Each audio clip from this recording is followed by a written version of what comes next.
Hello anime watchers, तो कैसे हो आप लोग। आज जुजुत्सु काइसन के सीजन 3 का एपिसोड 4 भी रिलीज हो चुका है, जिसमें हमने देखा माकी वर्सेस पूरे जेनिन क्लैन को। तो आज हम इसी एपिसोड का ब्रेक डाउन करेंगे और एक्सप्लेन करेंगे इसे हिंदी में।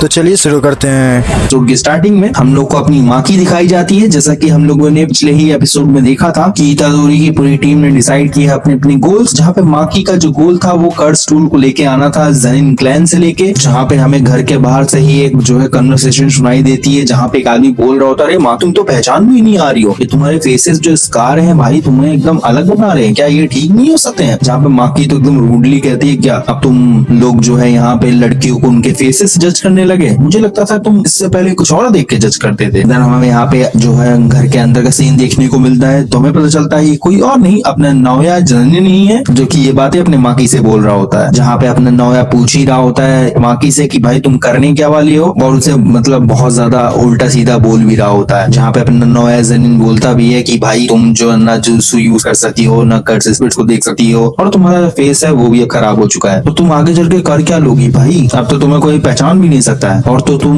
बहुत ज्यादा अकेली भी हो चुकी हो, क्या मैं तुम्हें पहले की तरह फिर से परेशान करना स्टार्ट करूं। जहाँ पे काइंड ऑफ हमें यहाँ पे पास्ट का सीन दिखाया जाता है इसी कन्वर्सेशन के बीच में, जो कि थोड़ा सा ब्लरी होता है, जहाँ पे शायद नोया जो है अपने माकी को परेशान कर रहा है। जहाँ पे अपने नोया जनिन आगे बोलता है, क्या करने वाली हो, बस यूटा के पीछे घूमोगी या फिर मेगुमी के पीछे घूमोगी उनकी पूछ बनकर। जहाँ पे ये बातें सुन के तो अपनी माकी यहाँ से चली जाती है। जहाँ पे माकी जो है मे बी आर्मरी की तरफ आगे बढ़ रही होती है, तो कोई तो उसे रोकता है कि बोलता है कि यहाँ पे कोई और अलाउड नहीं है एंट्री करने के लिए, बट बाकी कहती है हेड ने उसे जाने के लिए बोल दिया है, मतलब क्लैन के हेड ने उसे जाने के लिए बोल दिया है, जो कि अपना मेगुमी है। मेगुमी ने इसको चाबी पहले से ही दे दी। जहाँ पे हमें फिर एक पास का सीन दिखाया जाता है, जहाँ पे मेगुमी और माकी शायद मे बी हॉस्पिटल के वेटिंग एरिया में बैठे होते हैं। जहाँ पे अपनी माकी ने जो नोबिता थे उसके विल के बारे में बताया था मेगुमी को, मेगुमी उसे पहले जो है इनकार कर देता है वैसे तो, लेकिन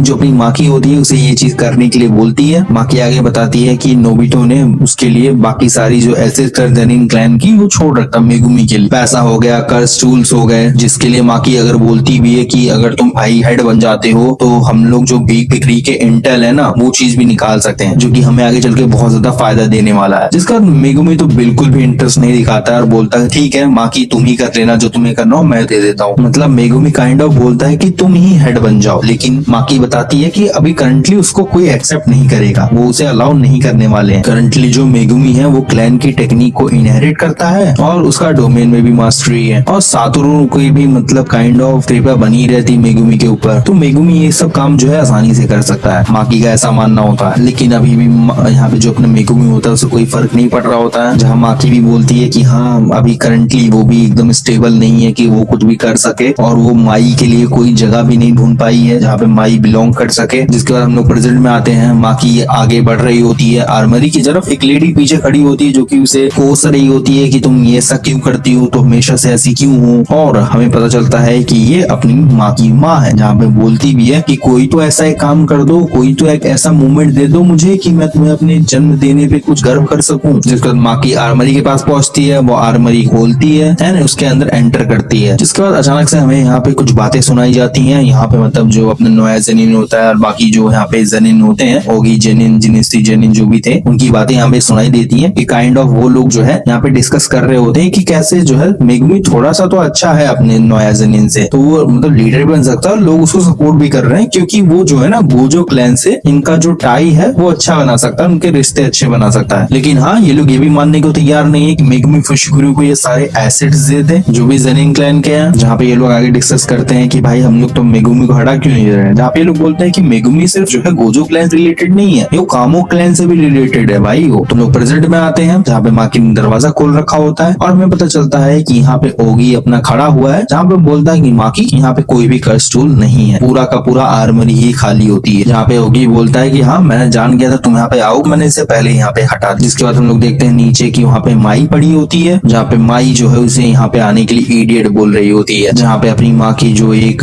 वेपन अपने साथ लेके घूम रही है, शुरू से ही वो उसे यहाँ पे अनरिवील करती है, जो कि होता है the masterpiece of Juzo Kumiya the curse tool dragon bone. जिसके बाद में भी जो अपना ओगी जेनिन है वो भी अपनी कोई टेक्निक यूज करने वाला है जो कि सीक्रेट टेक्निक है जिसका नाम है फॉलिंग ब्लूज इमोशन, जहाँ पे अपनी माकी को देख के अपना जो ओगी होता है वो बोलता है कि तुम्हें पता है कि मुझको जो है क्लेन का जो हेड है वो क्यों नहीं चुना गया और मेरे ब्रदर नोबिता को क्यों चुना गया। जहाँ पे माकी तो बोल देती है क्योंकि तू एक नंबर का हरामी है और तू अपने बच्चे तक को मार सकता है इसी वजह से। जिसके बाद भाई ये दोनों एक दूसरे पे अटैक कर देते हैं, मतलब ओगी पहले अटैक करता है जहाँ पे माकी एकदम अच्छा खासा परफॉर्म तो कर रही होती है बट हाँ यहाँ पे कोई फायदा होता नहीं है। ये बंदा जो है इसकी ब्लेड टूटने के बाद भी अपनी ब्लेड से माकी को एकदम छल्ली कर देता है। जिसके बाद ये बंदा फिर से पूछता है कि तुम्हें पता है कि मैं क्लैन का हेड क्यों नहीं बना। जहाँ पे माकी पूछती क्यों, जहाँ पे ओगी बताता है क्योंकि तुम जो मेरे बच्चे थे ना तुम फेलियर्स थे। जहाँ पे माकी जो है ब्लेड के बारे में सोच रही थी, ब्लेड तो टूट गई थी ना फिर मुझे कैसे लगी। जहाँ पे अपना ओगी बोलता है कि अच्छा तुम्हें लगा कि तुमने ब्लेड को तोड़ दिया, तुम आगे बढ़ के मुझे मारती थी। मैं कोई स्वॉर्डमैन नहीं हूँ, मैं एक सॉर्सरर हूँ और बिना किसी सावधानी के साथ मेरे साथ ऐसे भिड़ जाना ये तो मजाक की बात हुई। जहाँ पे हमारा जो ओगी होता है भाई दोनों ही बहनों को घसीट के लेके जा रहा होता है। जहाँ पे ओगी बोलता भी है कि हाँ मैं क्लेन का हेड इस वजह से नहीं चुना गया क्योंकि सिर्फ तुम दोनों की वजह से, तुम ही दोनों रीजन हो। जहाँ पे अपना ओगी बताता है कि मैं अपने भाई से बहुत ज्यादा पीछे नहीं था लेकिन हाँ सिर्फ एक चीज के चक्कर में कि उसके जो बच्चे थे वो ज्यादा अच्छे थे। बच्चे ही अपने माँ बाप को नीचे खींच के लेके आते हैं। जहाँ पे माँ की तो बोल ही देती है कि हाँ अपने बच्चों को पीछे संजो घोषणा ये तो आजकल की कंट्री का नया जो है गुड़ हो चुका है। ओगी जेनिन दोनों ही बहनों को नीचे फेंक देता है, मतलब हाँ उन्हें माई पहले ही मार दिया होता है, काइंड ऑफ जख्मी कर दिया होता है और इन दोनों को लाके उस रूम में पटक देता है जिस रूम में ये लोग ट्रेनिंग करते थे, इन्हें पनिशमेंट मिला करती थी। जहाँ पे अपना ओगी बताता है कि यहाँ पर उसने जो है काउंटलेस कर्ड्स स्पिरिट को रखा हुआ है जो कि ग्रेड 2 और उसके नीचे के हैं। वो लोग मुझसे डरते हैं बट हाँ जैसे ही मैं यहाँ से जाऊंगा और वो लोग बाहर निकलेंगे तो वो लोग तुम लोग को खा जाएंगे। तुम हाईली रिस्ट्रिक्टेड हो, फिजिकली गिफ्टेड हो तो क्या हुआ, हम सॉर्सरर्स रोज एक ट्रेनिंग करते हैं और अपनी बॉडी को रिइंफोर्स करते हैं कर्स एनर्जी के साथ और माकी तुम्हारी जैसे स्ट्रेंथ यहाँ पे हर किसी के पास है। चलो जी मैं यहाँ से चलता हूँ, तुम लोग वैसे भी मेरी जिंदगी पे एक धब्बाई थे। जिस बाद हम लोग यहाँ पे माई को देखते हैं, माई धीरे धीरे बढ़ के जो है अपनी माकी के पास आती है और वो चेक करती है कि हाँ माकी जिंदा है कि नहीं, बट माकी जिंदा होती है। जहाँ पे माई बोलती है कि मुझे लगा था कि ऐसा कभी ना कभी तो होगा ही। जिसके बाद माई जो है माकी के पास आती है और बोलती है कि ये उससे बेकार था। देन अगले सीन यहाँ पे थोड़ा सा यहाँ पे हम लोग देखते हैं कि माकी जो है वो समुद्र के किनारे पर है। देन माकी के बगल में यहाँ पे माई भी होती है जो कि बोलती है तुम्हें पता है ना मेरी टेक्निक कैसे वर्क करती है, मैं बहुत बड़ी चीजें तो नहीं बना सकती ना ही कोई कॉम्प्लिकेटेड चीजें और उस आदमी ने मुझे चोट भी दे रखी है तो हाँ अगर मैं ऐसी कुछ चीज बनाती हूँ तो मैं मारी जाऊंगी, तो इसीलिए अपना बेस्ट देना। जहाँ पे माई जो होती है वो समुद्र की तरफ बढ़ने लग जाती है, माकी उसे रोकने की कोशिश करती है। जहाँ पे माई बोलती है कि शायद मुझे पता चल गया है कि ट्विंस को क्यों जो है दूसरे सॉर्सरर्स में एक बुरी चीज कंसीडर करते हैं। माई आगे बोलती है कि हाँ कुछ पाने के लिए कुछ होना पड़ता है और ये सिर्फ बाइंडिंग बुक की नहीं बात है, लॉजिक भी यही कहता है कि आदमी जो है अपने पेन से ही स्ट्रांग बनता है और ऐसा जो ट्रेड होता है ये ट्विंस के लिए खासकर वर्क तो नहीं करता है। तो अगर मैं स्ट्रांग नहीं बनना चाहती तो तुम कैसे स्ट्रांग बन पाओगी अगर तुम्हारे पास कोई टेक्निक नहीं है और मेरे पास है, तो ये दोनों सेम ही बात है। तो हाँ जब तक मैं एग्जिस्ट करती हूँ माँ की तो तुम हमेशा के लिए अधूरी ही रहोगी। जहाँ पे माँ की जो माई के पास आती है वो कहती है मैं समझ गई लेकिन तुम वापस आओ। जहाँ पे माई बोलती है मैं तुम्हारे लिए एक चीज छोड़ के जा रही हूँ, तुम्हारी जो सारी कर्स एनर्जी है उन सब चीजों को मैं ले रही हूँ, तो इसीलिए मुझसे सिर्फ एक प्रॉमिस करो, मिटा देना हर चीज को। दोनों बहनों को हमें छोटा वर्जन में दिखाया जाता है, मतलब बचपन का यंग वर्जन। जिसके बाद हम लोग देखते हैं यहाँ प्रेजेंट में यहाँ पे अपनी जो माई होती है वो पड़ी होती है, माँ की उसे चिल्ला के रो रही होती है कि काइंड ऑफ उठ जा, एंड अपनी जो माँ की होती है उसकी हाथ में एक स्वॉर्ड होती है एंड उसके अराउंड काफी ज्यादा कर्स स्पिरिट्स होती हैं। जहाँ पे अपना जो ऑगी होता है वो भी नोटिस करता है कुछ तो हुआ है, कोई तो डेस कोई तो रिएक्शन हुआ है, कुछ तो मैं महसूस कर पा रहा हूँ, ऐसा डर जो कि मैं बहुत पहले भूल जाना चाहता था लगता है वही होने वाला है। जिसके बाद ये बंदा फिर से अपनी कोई कर्स टेक्निक यूज करता है, कर्स टेक्निक रिलीज ब्लेजिंग करेज, जहाँ पे वो सोचता है कि एक बार और उसे अपने हाथ गंदे करने पड़ेंगे, तो इस बार वो उसको पूरा जला ही डालेगा। वो स्मैश करता है पूरी बिल्डिंग को, बट हम लोग देखते हैं कि यहाँ पे कुछ और चीज स्लैश होती है और जो अपना ओगी होता है उसका सर ही कट जाता है। माँ की आगे चल रही होती है सॉर्ड लिए, जहाँ पे अपनी माँ की बोलती है माई चलो शुरू कर। माई जा चुकी है और माँ की अब नहीं रुकने वाली। जिसके बाद हम लोग यहाँ पे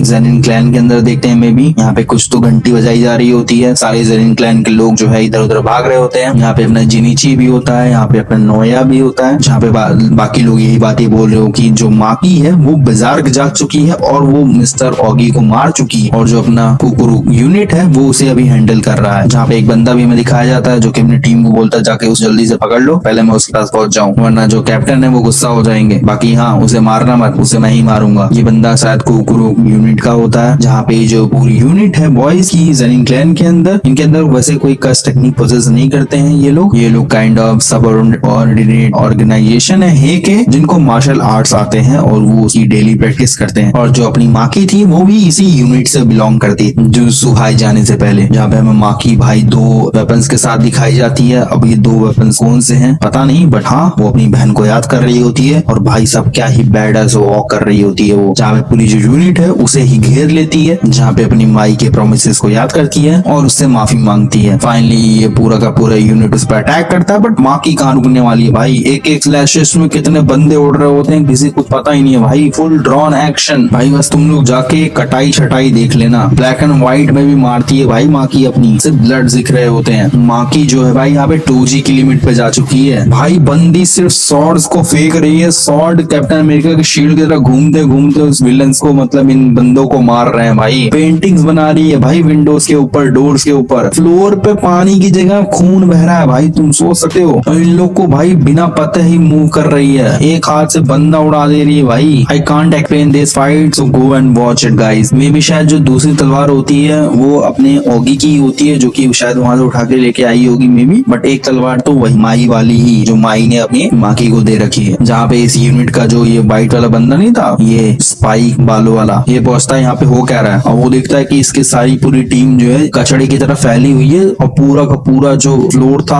और वॉल्स थी वो सब खून से लटी पटी है। हम लोग साइड में एक बंदा देखते हैं, शायद वो अपनी कोई कर्स टेक्निक यूज करता है, जिसकी वजह से एक बहुत बड़ा जो हैंड होता है वो जमीन से निकलता है, वो ऊपर जाने लग जाता है और वो खून से नहा रहा होता है। मे बी जो हैंड है ये काइंड ऑफ इस बंदे की टेक्निक होगी जिसने भाई क्रिएट किया होगा जमीन के अंदर से, और माकी को इसके अंदर मसलने की कोशिश करता है। और इस बंदे को बताया जाता है कि ये बंदा चोरुजुरो है, जिसकी ये टेक्निक थी हाथ वाली, जिसका मतलब जो है वो यहाँ पे आ चुका है। जहाँ पे हे के बारे में बताया जाता है, हे जो है ग्रुप है जिसको सेमी ग्रेड 1 या फिर उसके ऊपर का बताया जाता है, जो सुहाई के अंदर, जिसके अंदर यहाँ पे 3 बंदे दिखाए जाते हैं हमें यहाँ पे। जिसके बाद हम लोग देखते हैं जो अपना ये स्पाइक वाला बंदा नहीं था भाई, इसके ऊपर अपनी माकी आती है, एकदम अटैक करना चालू कर देती है, और क्या ही भाई फ्लोलेस मूवमेंट है भाई, जहाँ पे बंदा समझ ही नहीं पा रहा था ये बंदी ने कैसे जो है चोजुरो का जो हिट है वो ले लिया और अभी भी कैसे मूव कर रही है। माकी एकदम फुल स्पीड पे यहाँ पे मूव कर रही होती है, जहाँ पे अपनी माकी ने जो कर्स एनर्जी गार्ड होता है वो भी तोड़ दिया होता है जैसे वो कुछ भी ना हो, और इस बंदे के गले को ही चीर देती है। जिसके बाद हम लोग को ये जो साइबर पंक टाइप वाला कर्स यूजर दिखाया जाता है या फिर जो सॉर्सरर है वो दिखाया जाता है, जहाँ पे वो समझ ही नहीं पाता है अरे ये माकी है। जहाँ पे एक और बच्चा होता है भाई साहब, जिसका नाम मे बी शायद रेंटा होता है, रेंटा भी अपनी कर्स टेक्निक यूज करता है माकी पे अटैक करने के लिए, माकी उसे बच जाती है, और जो साइबर पंक वाला था वो तो गया भाई। यहाँ पे जो जिनीची था वो आता है, जहाँ पे जो रेंटा होता है वो होल्ड नहीं कर पा रहा होता है अपनी माकी को, जहाँ पे मैंने रेंटा अपने जिनीची को बताता भी है कि भाई तू भूलियो मत, जेनिन क्लैन से इस वजह से बचा था क्योंकि बस टोजी ने हमें जिंदा छोड़ दिया था, और माकी भी टोजी जैसी बन चुकी है, तुम समझ रहे हो कि नहीं। तुरंत अभी मौका है, तुरंत उसको मार दो, बचने मत देना, ये मौका नहीं छोड़ सकते हम लोग। यहाँ पे अपना जिनीची कोई तो अपनी कर्स टेक्निक यूज करता है मे बी, और भाई साहब पंच मारता है, और मतलब एक पंचेस नहीं बिलियंस ऑफ पंचेस बरस रहे होते हैं माकी के ऊपर, जमीनें ताड़ ताड़ हो जाती हैं। जो हैवी ब्लास्ट होता है भाई, एटमॉस्फेरिक ब्लास्ट बोल सकते हो भाई, जहाँ पे रेंटा को लगता है कि भाई जिनीची ने काम अपना कर दिया, बट हमें यहाँ पे धूल जब हटती है पता चलता है कि भाई अपना जो जिनीची है उसका सर माकी लेके डोल रही है एंड उसको पानी में फेंक देती है। जिसके बाद यहाँ पे नोया जेनिन आता है जो कि अभी है यूनिट का लीडर है, जहाँ पे अपना नोया बोलता है अरे तुम्हारे पास दिल नहीं है क्या, तुम ऐसा कैसे कर सकती हो, ये तो बहुत ज्यादा ब्रूटल है। जहाँ पे अपनी माकी बोलती नहीं, माई अपने साथ लेके वो चली गई, दिल की बात कर रही होती है वो। जहाँ पे हमें अपना नोया जो होता है बचपन का यंगर वर्जन दिखाया जाता है, जो पहले से ही प्लान कर रहा था वो जो है बाप के बाद क्लैन का लीडर बनेगा, क्योंकि हाँ वो अपने बाप की टेक्निक से बहुत ज्यादा क्लोजर है। और कैसे जो है अपना नोया जो है माकी को ऐसा बोलता था कि भाई तेरे पास तो एक बित्ता भर की कर्स एनर्जी नहीं है, तू कुछ नहीं कर सकती है। जहाँ पे वो टोजी को भी याद करता है, जहाँ पे ये दोनों भाई लड़ भी रहे होते हैं, ये फ्लैशबैक तो चल ही रहा है लेकिन यहाँ पे लड़ भी रहे हैं। जहाँ पे अपना नोया जेनिन भाई साहब बस अपनी टेक्निक यूज कर रहा है, जहाँ पे वो प्रोजेक्शनरी जो है यहाँ पे टेक्निक यूज कर रहा है माकी के ऊपर, और भाई फ्रेम्स के हिसाब से यहाँ पे मार रहा है। और यहाँ पे अपना जो नोया था ना बहुत ज्यादा एडमायर करता था तोजी को, तो करंटली वो बोलता है कि तो तोजी के बराबर भी नहीं हो, तोजी नहीं बन सकती हो। जहाँ पे अपना जो नोया होता है वो अपनी टेक्निक को यूज कर रहा होता है, जहाँ पे जो तोजी था वो भी अपनी अच्छी खासी स्ट्रेंथ को समझ नहीं पाया था, मे बी गोजो समझ पाए, गोजो नहीं हो। जहाँ पे अपना जो नोया होता है वो भाई माकी को मार ही जा रहा होता है, और भाई फ्रेम्स के हिसाब से मारे जा रहा होता है, जहाँ पे वो प्रोजेक्शन सॉर्सरी को यूज कर रहा है, जहाँ पे अपनी जो माखी होती है अपनी भाई बस इसी तरीके से इन चीजों को पढ़ने की कोशिश कर रही है कि 1 2 3 4 1 2 3 4, जहाँ पे हमें इस टेक्निक प्रोजेक्शन सॉर्सरी के बारे में बताया जा रहा है। भाई आपको जो है अच्छा खासा बनना पड़ेगा, आपको 1 सेकंड का भी रुकना नहीं है। अगर आप रुके तो आप लोग जो है यहाँ पे होल्ड कर जाओगे या फ्रीज हो जाओगे सेकंड्स के लिए, और सामने वाला आपसे ज्यादा फास्ट हो सकता है। जहाँ पे अपना नौया जो होता है वो रुक ही नहीं रहा होता, माकी पे मारे ही जा रहा होता है उसे। जहाँ पे अपना नौया तो बोलता है इस बार मैं नहीं रुकूंगा, इस बार मैं मौका नहीं छोड़ूंगा, लेकिन हाँ अपनी माकी तो कुछ तो यूज करती है, अपने दोनों हाथों को सामने लाके एकदम हल्क स्मैश मारती है और अपनी धूलों को हटाती है। जहाँ पे बोलती है कि मैं सीधा एक ग्लास करूंगी तुम्हारे ऊपर हमारी स्पीड को रोकने के लिए। जहाँ पे अपना नौया बोल ही रहा होता है कि जो भी चीज में हाथ छुएगी उसे जो है प्रोजेक्शन सॉर्सरी को फॉलो करना पड़ेगा, जो कि है 1 सेकंड में 24 सेकंड्स के लिए मूव करना, और अगर वो मूव नहीं कर पाता है तो वो 1 सेकंड के लिए फ्रीज हो जाएगा। जहाँ पे माकी को तो छू लेता है और माकी रूल फॉलो कर रही है कि नहीं भाई पता नहीं। जहाँ पे अपना नौया जनीन तो बोल ही रहा होता है कि भाई अगर तू सच में प्लान कर रही है तो मेरे हिट्स को ले पाएगी तो नहीं, तेरे चिथड़े उड़ जाएंगे। जहाँ पे अपना नौया जनीन जो है अपने मूवी कर रहा होता है अपने फ्रेम हिसाब से, अपनी स्पीड के हिसाब से अपनी माकी के इर्द गिर्द की वो उसको मार सके। जहाँ पे माकी तो बोलती है कि नहीं तुम और नौ भी फास्ट तो नहीं थे, कुछ तो दिक्कत है, तुम हर 1 सेकंड को 24 बीट्स में काउंट करते हो, लेकिन इस बॉडी के साथ जो मेरी भी कंट्री है मैं तुम्हें देख सकती हूँ। जहाँ पे अपनी माकी जो होती है पकड़ती है और भाई एक पंच मारती है नौया जमीन को और चपेट देती है जमीन के अंदर, उसके मुंह की हड्डी टूट जाती है भाई, मतलब हड्डी क्या चूरमा बन जाता है और बंदा इज डेड। माकी कहती है सॉरी, जिसका जो माकी होती है अपनी माँ को ढूंढ रही होती है और बाकी लोगों को मारे जा रही होती है अपनी सॉर्ड से, जो कि उसे अभी मिला होता है। अभी ये जो सॉर्ड है या कटाना है इसको स्प्लिट सोल कटाना कहते हैं, जो कि हमें इस एपिसोड के दौरान बताया गया था। तो माकी जो है स्प्लिट सोल कटाना को लेके घूम रही होती है, लोगों को मारे जा रही होती है, अपनी माँ को भी ढूंढ रही है वो, जहाँ पे उसकी माँ जो है छुपी हुई होती है और उससे बोलती है मेरे पास मत आओ। जहाँ पे अपनी जो मॉम होती है अपनी माँ की वो एकदम डरी रही होती है, जहाँ पे माकी अपनी माँ को भी मार डालती है। जहाँ पे अपना जो नौया होता है वो अभी घसीटता घसीटता पहुंचा होता है अपनी माकी के पास कि हाँ ये कैसे जो तुमने मुझे मुंह का मारा और मैं बच गया, और माकी को गालियां दे रहा होता है। लेकिन जो यहाँ पे शायद माकी की मॉम होती है वो जख्मी होती है, बट वो एक खंजर लेके आती है और नौया जनीन को मार देती है भाई। जहाँ पे जो माँ होती है उसका भी हमें फ्लैशबैक टाइप का दिखाया जाता है, जहाँ पे वो सोचती है कि हाँ मुझे खुशी है कि मैंने तुम्हें जन्म दिया। देन हमें यहाँ पे मोमो दिखाई जाती है जो कि देखती है कि माँ की अपनी बहन को अपनी कंधे पे लिए बाहर निकल रही है और वो रोने से लग जाती है। जहाँ पे अपनी माँ की बोलती है कि माँ की मोमो बाकी चीजें मैं तुम पे छोड़ती हूँ। जहाँ पे मोमो पूछती है कि माँ की अब तुम क्या करने वाली हो, जिसके बाद हम लोग को एक नोटिस देखने को मिलता है काइंड ऑफ कि हाँ 6 मेंबर है के 9 मेंबर शो के और 21 जो यहाँ पे गुरु यूनिट के लोग थे उन लोग को उनकी मौत मिली। जहाँ पे इसके रिगार्डिंग कोई भी चीजें नहीं मिली हमें, बट हाँ कुछ कर्स एनर्जी थी जो कि कर्स्ड मर्डर वेपन से आ रही, जो कि विक्टिम्स के वुंड में से था कि हाँ इन्हें जिससे मारा गया वो चीज पता चल रही है। जिसके बाद जो गोजो क्लैन और कामो क्लैन था उन्होंने एक प्रपोजल भेजा हायर एप्स की तरफ कि भाई तुम लोग जनीन क्लैन को निकाल दो बिग 3 फैमिलीज में से।